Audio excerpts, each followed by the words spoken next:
Bonjour et bienvenue dans cette troisième et dernière vidéo de notre mini-série sur les temps de l'indicatif en français. Après avoir vu le présent, puis les trois temps du passé, il est maintenant temps de nous projeter vers l'avenir. Aujourd'hui, nous allons explorer le futur simple, le futur proche et le futur antérieur. Comme d'habitude, nous verrons leurs valeurs, leur formation et des exemples concrets pour bien comprendre. C'est parti, commençons donc par les valeurs du futur simple. Première valeur du futur simple, le futur d'énonciation. C'est l'usage le plus courant. Il sert simplement à parler d'une action qui se déroulera plus tard par rapport au moment où l'on parle. Prenons un exemple. Demain, je partirai tôt pour éviter les embouteillages.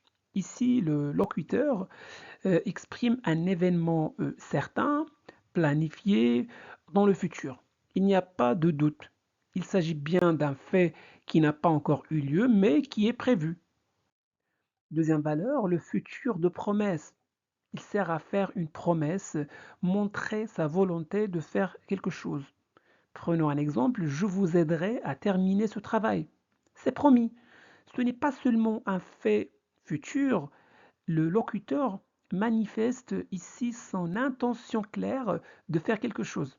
Ce type de futur engage émotionnellement ou moralement celui qui parle.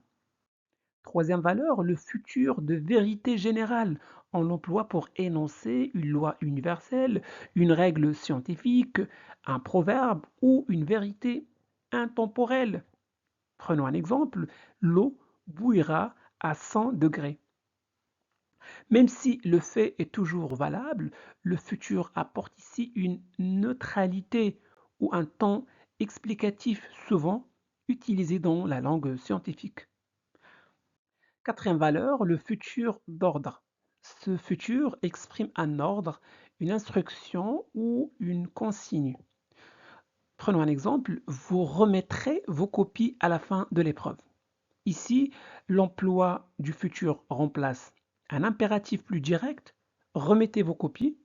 Cela donne un ton plus formel, plus institutionnel. Donc ce type de formulation est fréquent dans les consignes d'examen, les règlements officiels ou les discours professionnels. Cinquième valeur, le futur d'habitude. Il exprime une action répétée dans le futur, une sorte de routine prévue. Par exemple, tous les samedis, ils iront au marché. Sixième valeur, le futur de politesse. Il permet de demander quelque chose de manière plus douce et respectueuse, surtout à l'oral. Prenons un exemple. Vous m'accompagnerez, s'il vous plaît? Ici, le futur sert à atténuer la demande. Il ne s'agit pas vraiment de parler d'un fait futur, mais de rendre la requête moins brutale, plus élégante.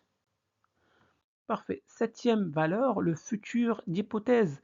Il est utilisé pour faire une déduction probable sur une situation présente ou passée sans certitude. Prenons un exemple. Il sera chez lui à cette heure-ci. On n'est pas certain que la personne soit chez elle maintenant, mais on le suppose fortement. Le futur remplace ici le conditionnel pour exprimer une hypothèse avec une certaine confiance. Huitième valeur, le futur historique. C'est un, c'est un usage littéraire ou pédagogique qui consiste à raconter un événement passé au futur pour lui donner plus de vivacité. Prenons un exemple. En 1789, le peuple français renversera la monarchie. Même si les faits sont passés, le futur donne une valeur dramatique, presque cinématographique. C'est courant dans les manuels d'histoire, les récits épiques ou les biographies. Parfait. Maintenant que vous connaissez les principales valeurs du futur simple, passons à sa formation. Pour les verbes du premier et du deuxième groupe, la formation est très facile. Il suffit de garder le verbe tel quel à l'infinitif, puis d'ajouter directement les terminaisons du futur simple. Parfait. Commençons par les verbes du premier groupe. Conjuguons le verbe sauter, donc on garde le verbe tel quel et on y ajoute les terminaisons. Donc je sauterai, tu sauteras, il, elle sautera.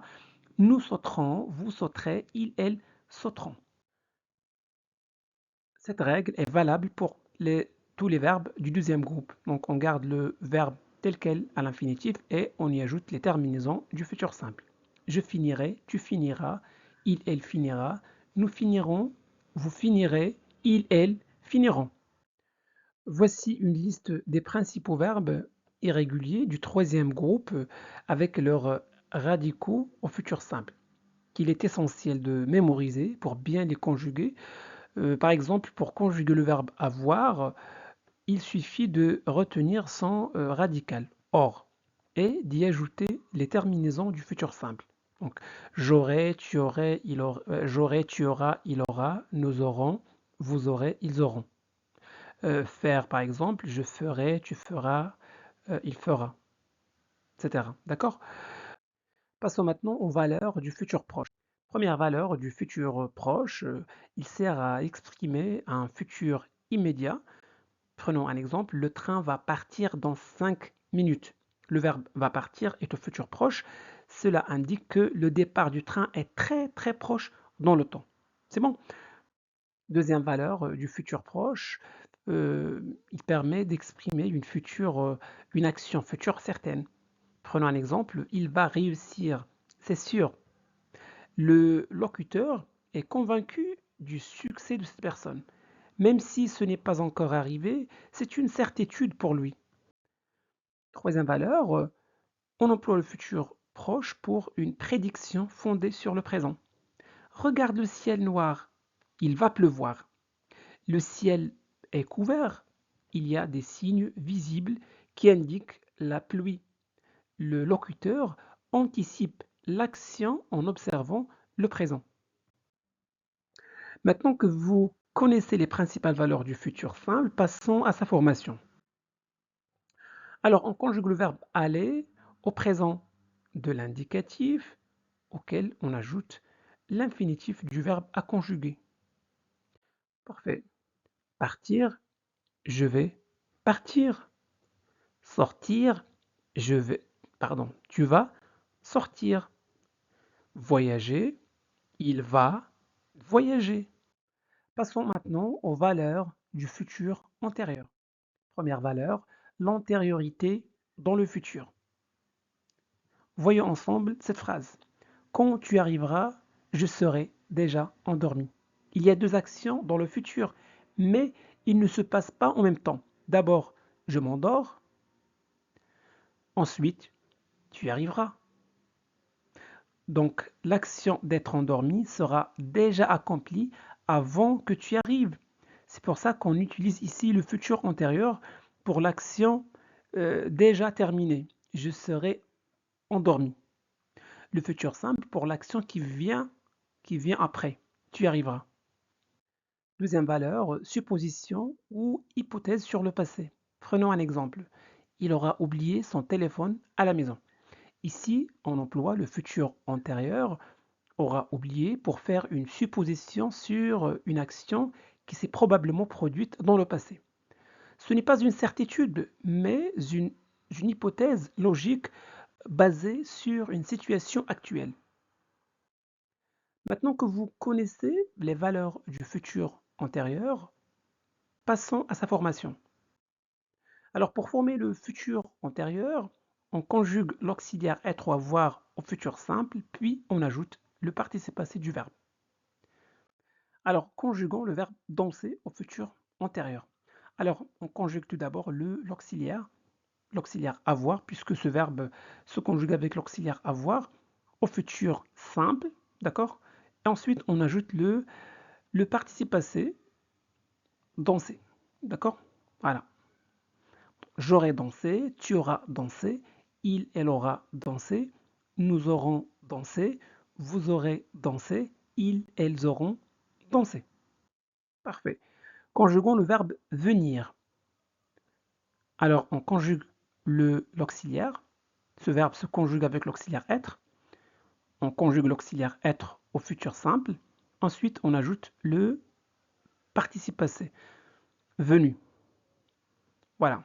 Donc, je serai venu, tu seras venu, il, elle sera venu, Nous serons venus, vous serez venus, ils, elles seront venus. Faites attention, quand le verbe se conjugue avec l'auxiliaire être, le participe passé s'accorde en genre et en nombre avec le sujet.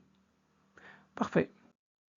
Pour bien comprendre la nuance entre le futur proche et le futur simple, observons maintenant trois paires de phrases. Chaque paire montre la même action, mais exprimée différemment selon l'intention ou la situation. Alors, je vais partir dans 5 minutes, je partirai un jour, c'est sûr. Ici, on utilise le futur proche car l'action est imminente, je pars très bientôt, c'est décidé et prévu. Je partirai un jour, c'est sûr. Cette fois, on choisit le futur simple car il s'agit d'un projet vague qui arrivera un jour. D'accord? Mais sans précision. Ils vont se marier cet été, futur proche, on parle d'un événement programmé dont la date est déjà fixée. C'est concret et planifié. Ils se marieront un jour. L'idée du mariage est là, mais c'est encore un souhait ou un projet incertain. D'accord? On ne sait pas quand. Tu vas réussir, tu es prêt. Le futur proche exprime ici une certitude immédiate. La personne est prête maintenant. On en est sûr à 100%. Tu réussiras si tu continues comme ça.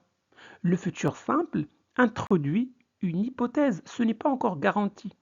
Cela dépend de ce que la personne fera. Donc voilà pour aujourd'hui. J'espère que cette vidéo vous a plu. Si c'est le cas, faites-le savoir en laissant un petit j'aime. Vous pouvez partager cette vidéo avec vos amis pour les aider à progresser en français. Et n'oubliez surtout pas de vous abonner à notre chaîne Classe de français pour ne pas manquer nos prochaines vidéos. Merci de votre confiance. Au revoir.